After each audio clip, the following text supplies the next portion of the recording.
தமிழ்நாடு மற்றும் புதுச்சேரிக்கு 2 நாள் பயணமாக இன்றிரவு வரும் பிரதமர் நரேந்திர மோடி மதுரையில் நாளை நடைபெறும் நிகழ்ச்சிகளில் கலந்து கொள்கிறார். குஜராத் மாநிலத்தில் இருந்து இரவு 9 மணி அளவில் சென்னைக்கு வரும் பிரதமரை விமான நிலையத்தில் அதிமுக பொதுச் செயலாளர் எடப்பாடி பழனிசாமி, பாஜக மாநில தலைவர் நயினார் நாகேந்திரன் உள்ளிட்டோர் வரவேற்கின்றனர். இதனைத் தொடர்ந்து ஆளுநர் மாளிகையில் இரவு தங்கும் அவர் பல்வேறு தலைவர்களை சந்தித்து பேச திட்டமிட்டுள்ளார். சென்னையில் இருந்து ஹெலிகாப்டர் மூலம் புதுச்சேரிக்கு நாளை காலை செல்லும் பிரதமர் நரேந்திர மோடி காலை 11:45 மணிக்கு நடைபெறும் நிகழ்ச்சியில் பங்கேற்று 2700 கோடி ரூபாய் மதிப்பிலான பல்வேறு திட்டங்களை திறந்து வைப்பதுடன் புதிய திட்டங்களுக்கு அடிக்கல் நாட்டுகிறார். இதனைத் தொடர்ந்து தஞ்சாவூருக்கு ஹெலிகாப்டர் மூலம் பயணம் மேற்கொண்டு அங்கிருந்து இந்திய விமானப்படை விமானம் மூலம் மதுரைக்கு செல்கிறார்.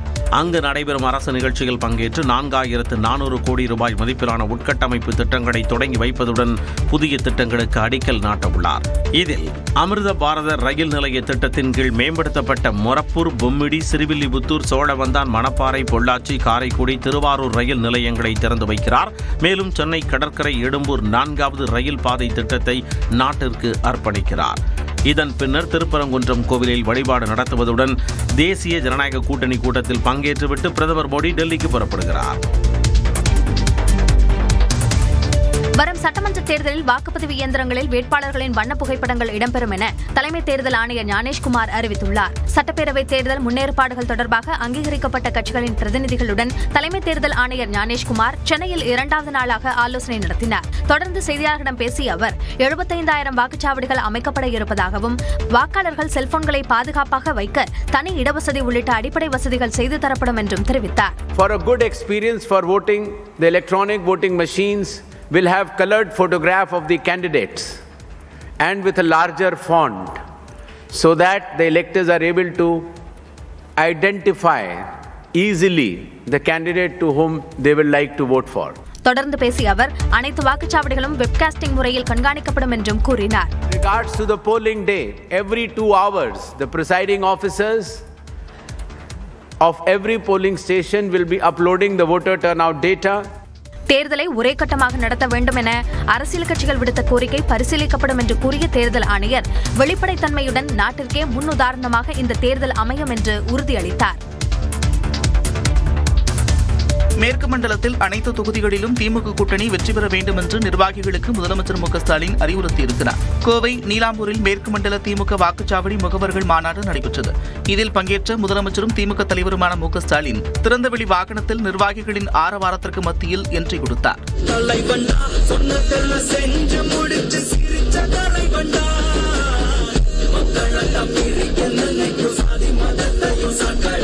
மேடையில் முன்னாள் அமைச்சர் செந்தில் பாலாஜி உள்ளிட்ட நிர்வாகிகள் முதலமைச்சர் மு.க. ஸ்டாலினுக்கு வெள்ளி செங்கோல் பரிசளித்தனர்.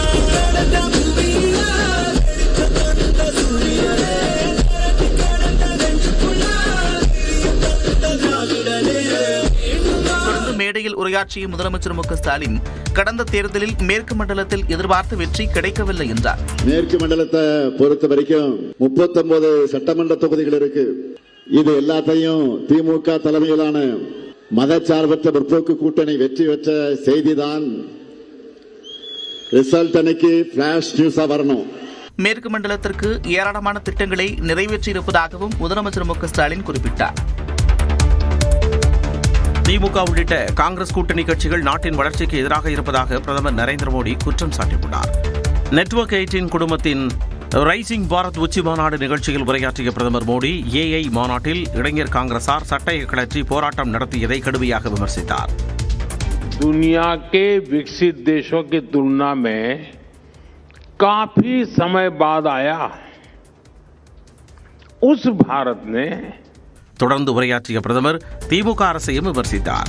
तमिलनाडु के गरीब परिवारों के लिए करीब 9.5 लाख पक्के घर अलॉट किए गए हैं, लेकिन इनमें से 3 लाख घरों का निर्माण अटक गया है क्योंकि डीएमके सरकार गरीबों के इन घरों के निर्माण में दिलचस्पी नहीं दिखा रही है. மேற்கு வங்கத்திலும் ஆயுஷ்மான் பாரத் உள்ளிட்ட மத்திய அரசின் திட்டங்கள் செயல்படுத்தப்படவில்லை என பிரதமர் மோடி குற்றம் சாட்டினார்.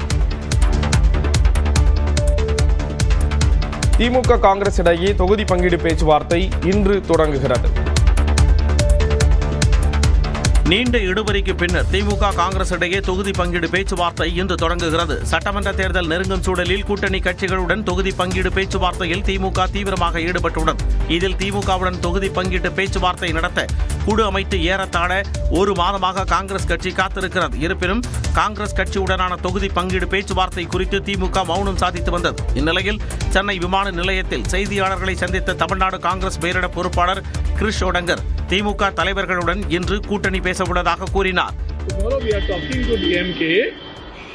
After the alliance talks, what are going on, I will update you what has happened in the விரைவில் ராகுல் காந்தி தமிழ்நாடு வரவுள்ளதாகவும் பேச்சுவார்த்தை முடிந்ததும் எத்தனை தொகுதிகளில் காங்கிரஸ் போட்டியிடும் என்பன குறித்த அதிகாரப்பூர்வ அறிவிப்பு வெளியாகும் என கிரிஷ் ஓடங்கர் கூறினார். சென்னை அண்ணா அறிவாலயத்தில் முதலமைச்சர் மு க ஸ்டாலினை சந்தித்த முன்னாள் முதலமைச்சர் ஓ பன்னீர்செல்வம் திமுகவில் தன்னை இணைத்துக் கொண்டார். சட்டப்பேரவை தேர்தல் நெருங்கும் சூழலில் தனது அரசியல் நிலைப்பாட்டை அறிவிக்காமல் ஓ பன்னீர்செல்வம் மௌனம் காத்து வந்தார். பட்ஜெட் கூட்டத்தொடரின் கடைசி நாளன்று சட்டப்பேரவையில் முதலமைச்சர் ஸ்டாலினை சந்தித்து பேசிய அவர் திமுகவே மீண்டும் ஆட்சி அமைக்க வாய்ப்பு இருப்பதாக கூறினார். இந்நிலையில் சென்னை அண்ணா அறிவாலயம் சென்ற ஓ பன்னீர்செல்வம் முதலமைச்சரும் திமுக தலைவருமான மு க ஸ்டாலின் முன்னிலையில் திமுகவில் இணைந்தார்.